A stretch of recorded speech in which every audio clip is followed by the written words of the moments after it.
कधी कधी कामाचा एवढा पचका होते, करायला जाऊ एक होते दुसरंच. कसं काय मंडळी, मजेत ना? मी तुमच्या सर्वांच्या ओळखीची मोनाली. तरी सकाळी सकाळी घातलं होतं हे आक्षी चिला करासाठी मुंगाच्या डाळीचा. ते हे आक्षी बनवायला गेली, त्या आक्षीचा झाला वडा. जमलीच नाही.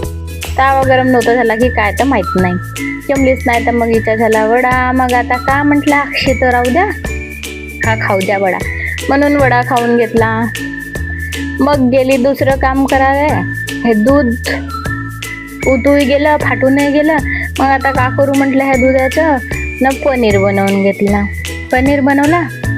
मग थोडीशी लागली होती भूक, तर म्हणलं आता चटपटा काहीतरी खाओ, म्हणून हा चटपटा थोडासा नाश्ता बनवला चण्याचा, चटपटीत चाट.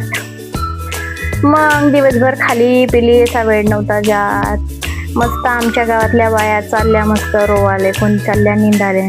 आणि मी दिवसभर घरी बसून पायावर पाय ठेवून रोडाकडे पाहतो. तर गाव पूर्ण सुन्न, मस्त आबाळ गिबाळ जमलं होतं, थंड थंड लागत होतं. पण एवढं बोर मारत होतं हा का सांगू.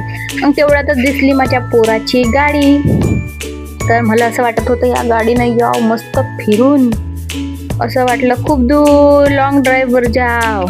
मग असा विचार आला का मी जाईन म्हणलं फिरायले. पोरही माझे बोंबलन काय मी येतो म्हणून विचार तिच्या तिथंच ठेवून दिला. मग तेवढ्यातच आला माझा पोरगा, आणि यानं तर पूर्ण प्लॅनची चौपटच करून टाकली.